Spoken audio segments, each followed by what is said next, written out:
तो आज हम देखने में क्लास 12 का हिस्ट्री चैप्टर नंबर आपका 14 का पार्ट 2 वीडियो होगा। अगर आप पार्ट 1 नहीं देखे तो प्लेलिस्ट में जाकर देख सकते हैं। आज का हमारा टॉपिक है सांप्रदायिकता।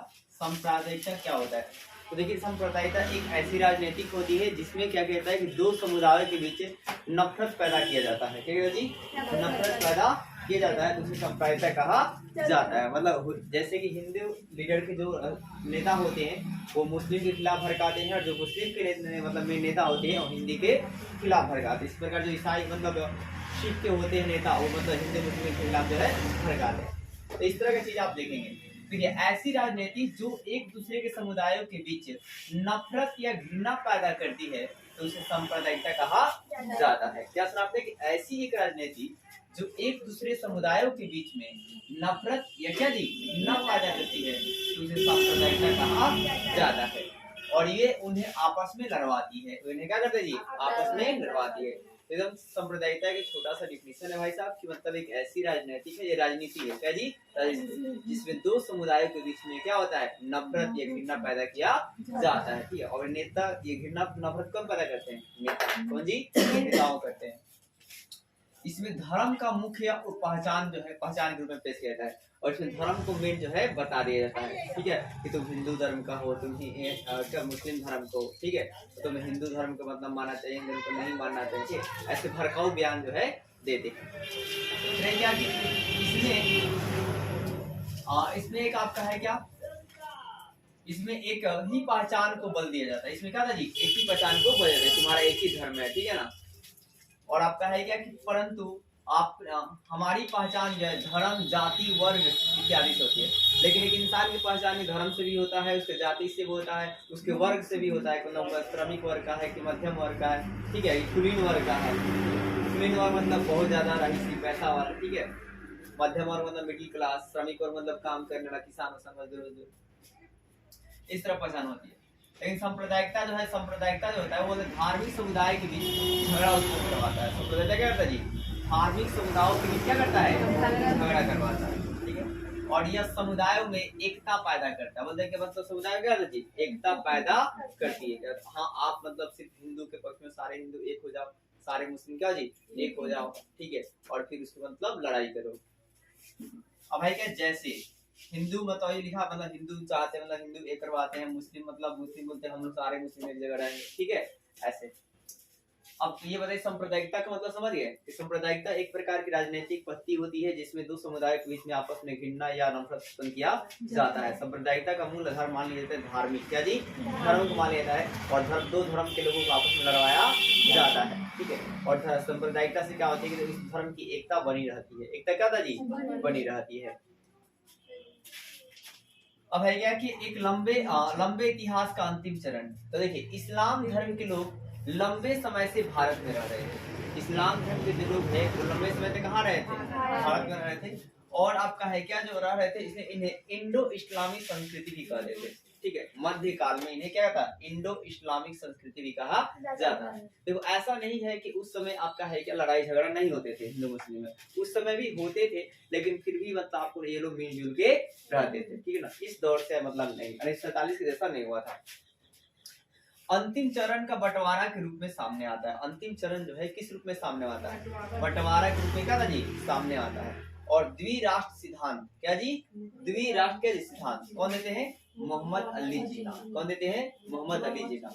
वो बोलते हैं कि हम तो भारत में है, लेकिन भारत में आपका औपनिवेशिक भारत में, मतलब औपनिवेशिक भारत कहने मतलब जिसपे अंग्रेज का कब्जा है, अंग्रेज का जी कब्जा है, इसमें आपका दो भारत है, दो राष्ट्र है, एक पाकिस्तान और एक हिंदुस्तान, ठीक है। ये मोहम्मद अली जिन्ना का कहना है। तो आपसे पूछिएगा द्विराष्ट्र सिद्धांत कौन दिए थे? तो मोहम्मद अली जिन्ना, ठीक है। अपने क्या कि सांप्रदायिक जो राजनीतिक होती है, इसकी शुरुआत कब होती है? 1909 में। और 1909 में आपका होता है कि राजनीति में इसमें क्या कहते हैं कि मुसलमान जो है एक पृथक निर्वाचक क्षेत्र की डिमांड करते हैं। मतलब एक बोलते हैं, मतलब जब भी कोई चुनाव वुनाव होता है तो वो बताते हैं कि हिंदू बहुसंख्यक है, हिंदू क्या जी बहुसंख्यक है, तो वोट जब पड़ता है तो वो हिंदू ही जीतते हैं, मुस्लिम नहीं जीतते हैं। तो इसीलिए वो बोलते हैं हमको क्या एक प्रॉपर इलाका दे दो, प्रॉपर क्या है जी इलाका दे दो, और उसी इलाका से हम क्या करेंगे? लड़ेंगे, उसी इलाके में हमारा सीट वोट मिलेगी। फिर आपका है क्या कि मतलब आपका है क्या कि मतलब एक आपका भारत में सचिव कौन थे, तो मोले कौन थे जी, मोले मिंटो सुधार अधिनियम। एक इन्होंने अधिनियम लाया, मोले मिंटो क्या जी, सुधार अधिनियम। ये भी कब की बात है, 1909 की। तो मोले मिंटो अधिनियम सुधार अधिनियम यहाँ इसमें है भाई सब। ये मोले कौन थे, तो भारत के सचिव थे। कौन थे, भारत के सचिव। और मिंटो कौन थे, तो वायसराय थे। कौन थे, वायसराय। अब आगे 1920 से 1930 में तनाव हुआ। क्या हुआ जी, तनाव, मतलब हिंदू मुस्लिम में क्या हुआ, तनाव हुआ, लड़ाई झगड़ा हुए। ठीक है, फिर मस्जिदों के सामने गीत गाए जा रहे हैं। मस्जिदों के सामने क्या जी, साउंड बॉक्स लेकर के गीत बजाया जा रहा है। इसके अलावा फिर आपका है क्या, गौ रक्षा आंदोलन चलाया गया। क्या चलाया जी, गौ रक्षा क्या जी, आंदोलन चलाया गया। फिर आपका है आर्य समाज जो है शुद्धिकरण आंदोलन चला। आर्य समाज क्या चला है, शुद्धिकरण चला। तो इस सब से भी क्या हुआ, मतलब कि मतलब जो मुस्लिम है वो मतलब भड़क गए। ठीक है, और हिंदू मुस्लिम क्या जी, भड़क गए। सुधी आंदोलन जानते हैं, मतलब आपका है कि जो कि मतलब मुस्लिम है और वो मतलब आपका है क्या, मतलब वो हिंदू समुदाय में आ गया है, तो उसका शुद्धिकरण करवाया जाएगा पूजा पाठ के द्वारा। ठीक है, इसी प्रकार आपका है क्या, मुसलमान जो है 1923 के बाद तबलीग, क्या जी, तबलीग मतलब प्रचार, क्या जी, प्रचार, और तंजीम मतलब संगठन के विस्तार किया। अब इससे क्या हुआ, हिंदू क्या हुआ जी, नाराज हुआ। मतलब मुस्लिम भी कम नहीं थे, वो भी क्या कर रहे थे। 1923 के बाद क्या हुआ कि तबलीग, क्या जी, तबलीग यानी कि प्रचार किए, पूरे अपने धर्म का क्या किए, अनाउंसमेंट किए, प्रचार किए। और फिर तंजीम यानी क्या, संगठन बहुत सारा बनाए।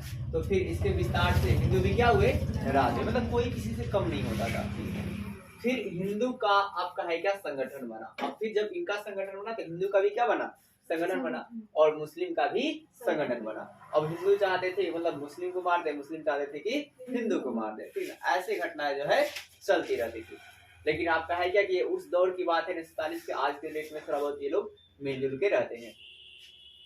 अब देखो है क्या, 1947, क्योंकि देखो मतलब हमने बताया ना कि ये सब मतलब ये संगठन बनाने वाला लोग काम कौन कर रहे हैं, सांप्रदायिक राजनीति, क्या जी, सांप्रदायिक राजनीति। ठीक है, मतलब जो नेता होता है जो अपने काम के लिए सोचते हैं, आपके लिए नहीं सोचते हैं, वैसे लोग। देखो 1937 में प्रांतीय चुनाव कांग्रेस मंत्रालय, क्या जी, प्रांतीय चुनाव क्या जी, कांग्रेस मंत्रालय में, ये आपका हेडिंग हो गया 1937 में प्रांतीय चुनाव कांग्रेस मंत्रालय। अब देखो प्रांतीय संसदों में गठन के लिए 1937 में पहली बार चुनाव कराए गए। पहली बार क्या है जी, चुनाव कराए गए प्रांतीय संसद गठन करने के लिए।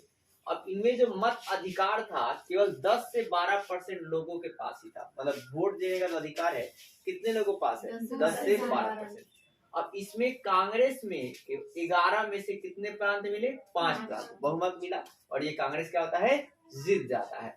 फिर पंजाब में 84 सीटों में से 2 सीटें ही मुस्लिम को मिलती है। कितने सीटें मिलती है, तो बताइए, जीतेंगे, हार जाएंगे।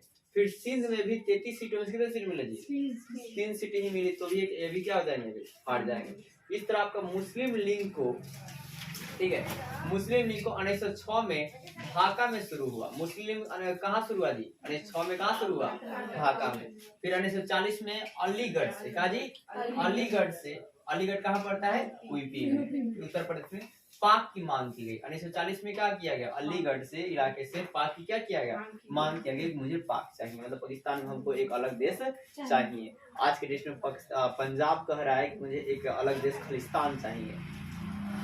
अब देखो आपका है क्या कि हिंदू महासभा की स्थापना कब होती है, 1915 में।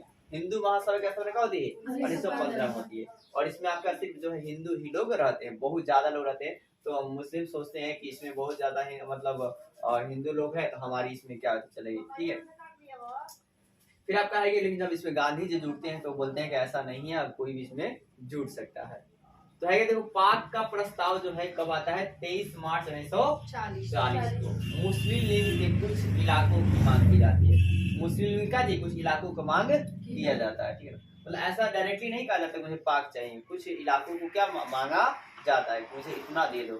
फिर आपका है क्या, पंजाब के पीएम थे, पंजाब के पीएम और इन है क्या यूनियनिस्ट पार्टी के एक नेता थे जिनका नाम था सिकंदर, क्या जी,